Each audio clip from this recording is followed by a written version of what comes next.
Hey everyone, welcome back to Christ is the Cure. This week we're going to do something a little bit different because the schedule just fell in a perfect way to do it. So as you know, Sunday is Palm Sunday and then the following Sunday is Easter. So I figured this week let's talk about Holy Week from a Protestant perspective, and then next week will be the anticipation of vindication and the death of Christ for Easter Sunday. Of course, that episode falls on the Thursday before Easter. And then on April 24th, we'll start the Zoroastrianism series, which is about 4 or 5 episodes, and then that'll conclude season 5. I was thinking of trying to do another series at the end of it, but I just don't have the time to push it forward, and that would also mean that we go into June, which would be a problem, at least on my end. So a lot of season 5 stuff kind of got shuffled around. I'm thankful to hear that people are still enjoying the content. But let's go ahead and just jump into Holy Week. This episode may be a little bit shorter. Doesn't take that long to explain. And then next week, like I said, we'll do the anticipation of vindication in the death of Christ, which is kind of a mouthful of a title, but I'm sticking to it. So with Easter or Pascha or Resurrection Sunday approaching, usually there's an observance or recognition of what is called Holy Week prior to Easter Sunday. And so it's worth stating that Holy Week in Protestant circles and even non-denominational circles has been observed more and more. And this has even been the case in Reformed circles, at least from my observations. And that has to be fairly recent because originally Reformed churches were fairly adamant about rejecting religious days of observance other than the Lord's Day. But at the same time, the Anglicans, Lutherans, Methodists, and many Baptists generally observe Holy Week. And the same can be said about Lent, but within Baptist circles, Lent is more rare. We're not going into Lent. But let's talk about Holy Week. What is Holy Week? Holy Week, or Passion Week, is the week before Sunday when the church remembers Christ's death and resurrection. Each day signifies a significant moment in Christ's life, and it follows his path, right? It begins on the Sunday before Easter, which is called Palm Sunday, and then it concludes with Holy Saturday. Now, Holy Week's history is generally not explored in depth, and there's really not much to go on, but it does have roots in the ancient church, which it has developed over time. Its history begins with the practice of fasting for 1 or 2 days before one's baptism, and this was a very common practice in the early church. And early on, baptisms would be held on Easter, and so those fastings for their baptism would be fasting on Friday and Saturday, and then being baptized on Easter Sunday. And this became commonplace with the fast eventually extending over time to 6 days before Easter. The Encyclopedia of Christianity in Volume 2 says references to the commemorations of the events of the last week of Jesus' life in the 3rd century were greatly expanded in the 4th century, especially influential on the development of Holy Week, or in the East, Great Week, where the pilgrimage sites and offices developed by the Jerusalem church during and after the reign of Constantine I in 306 to 37. And that's on the topic of, I think it's just Passion Week. I didn't cite it correctly. Apologize for that. But in Spanish churches in the 5th century, and then England in the 8th, and Rome in the 12th or after, Palm Sunday, focusing on Matthew 21 with the triumphal entry of Christ, had the blessing of palms, carrying them, singing hymns, and this was pretty predominant. And the Reformation usually negated the blessing of palms in this event, but still the activity of carrying palm branches and singing hymns remained in various locations, right? So if you remember the triumphal entry, that's where they all have the palm branches and they're saying, "Blessed is he who comes in the name of the Lord, Hosanna." And so that was a recreation, if you will. So the distribution of palms commemorate Palm Sunday. And it would pick up popularity, particularly in the 1900s, and still remains popular today. How it's observed differs. Palm Sunday essentially acts as the starting point for focused reflection on the passion narrative of Christ. And of course, when we say passion narrative, we mean the death of Jesus on the cross.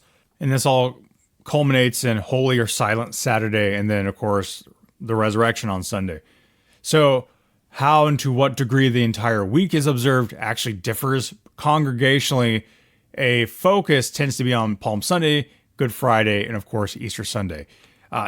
This, especially in like Baptist churches where everyone's there on Palm Sunday. So Palm Sunday is spoken about, and then maybe a devotional is passed out for the week for families. And then they'll have maybe a Good Friday service and then a Easter service. The first 3 days of Holy Week generally don't have a special practice attached to them, while Maundy Thursday or Commandment Thursday is emphasized in more of the liturgical settings. And we're going to go over what all of these represent and what they mean here in a minute. I'm just kind of laying this out. Good Friday, most people know this one. It focuses on the life-giving sacrifice of Christ.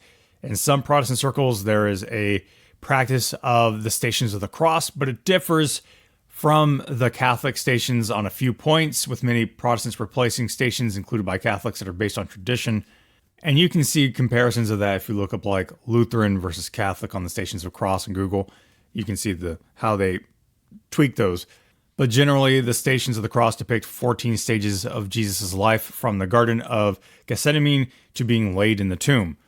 Stations of the Cross aside, generally Good Friday is commemorated and reflecting on the death of Christ on behalf of sinners. Holy Saturday then is the period when Jesus would be in the grave, and sometimes it's called Silent Saturday. And then this is, of course, followed by Easter or Resurrection Sunday.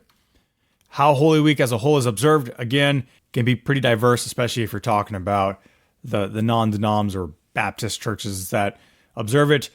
Some do reject it entirely, as it is a tradition that's not required. Others will work through a light devotional during the week to prepare for Resurrection Sunday. Most observe Sunday and Good Friday, but maybe not the rest of the week, including Palm Sunday. So it just differs. But here is what Holy Week generally consists of for those who do recognize it to some degree or another. That way you can kind of know what they're doing and why they're doing it. So Palm Sunday, the triumphal entry, celebrates, again, his triumphant entry into Jerusalem. He is hailed as the long-awaited Messiah. He's riding on a donkey. He fulfilled the Old Testament prophecy of Zechariah 9:9, symbolizing peace rather than political rebellion. The crowd waves palm branches saying, "Hosanna, blessed is he who comes in the name of the Lord," in Matthew 21:9. And this act was a public declaration of his kingship. Many expected a political liberator, but at his first advent, Jesus came to establish an eternal spiritual kingdom. And today, churches worldwide will wave palm branches in remembrance and sing hymns like "All Glory, Laud, and Honor."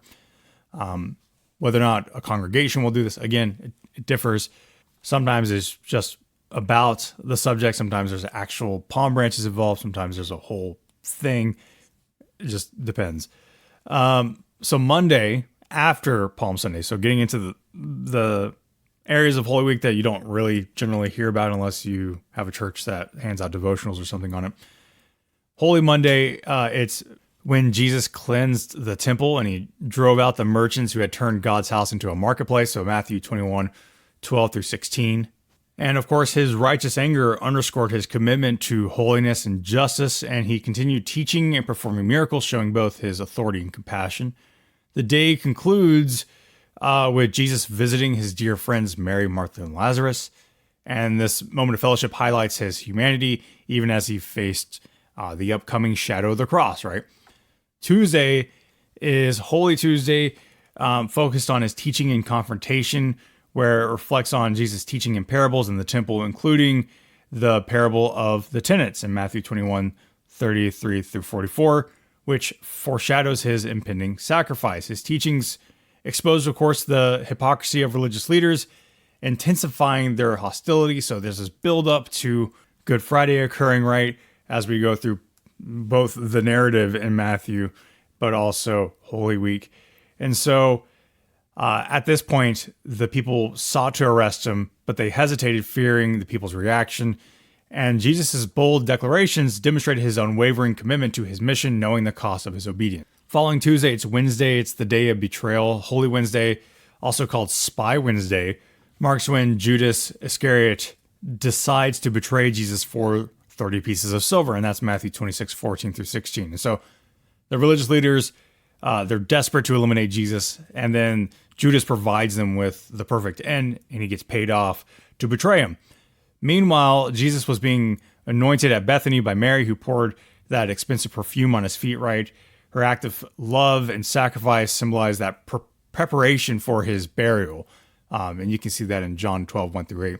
Usually the contrast between Judas's betrayal and Mary's devotion is highlighted on this day with themes of loyalty and worship versus greed, right? So that would be Wednesday.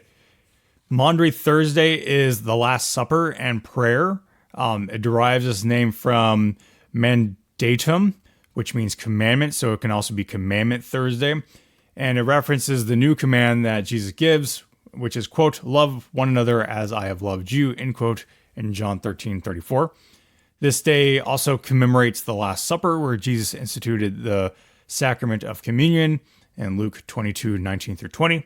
And within this event, we, of course, have the profound display of humility, where Jesus washed his disciples' feet, modeling servanthood in John 13:12-17. So churches most often reenact this act and hold communion services, remembering Christ's body broken and his blood shed for humanity's redemption. The washing of feet sometimes is particularly emphasized, right? So there's things each day, if you haven't noticed, where you can kind of pick a theme that comes from those passages, because there's applications and themes going on that you can pull from, and use those as the focus for the day in a given congregation, given the needs of the congregation, and so on and so forth. But the general outline is the same, right? And then, of course, we have Good Friday. Everyone knows Good Friday. It's the crucifixion. Good Friday is the somber remembrance of Jesus' crucifixion. He's betrayed, falsely accused, and condemned. He endured physical torture, mockery, and abandonment. He's nailed to the cross, and he bore humanity's sins, fulfilling prophecies like Isaiah 53. His final cry, "It is finished," in John 19:30, is usually highlighted on this day, right? Declaring the completion of his redemptive mission. And Good Friday services often include solemn reflections on the Stations of the Cross. Some churches have tenebrae services, I think that's how you say it, where candles are extinguished to symbolize the growing darkness as Jesus approached death. And of course, it has that tension of it's a really solemn and dark time in history, yet it's Good Friday because of what Jesus accomplished for us on the cross. And we're going to talk a little bit about, like I said, the anticipation of vindication in the death of Christ, where Mark points out that there's more happening here if you're paying attention, and that there's this great expectation for the vindication of Christ already present at the cross. So after the death of Christ is Holy Saturday, and that's the day of waiting. It's Silent Saturday, right? In some circles, it's a day of quiet reflection. It marks the time where Jesus' body is laid in the tomb. His followers are mourning, and their hopes seemingly just gone.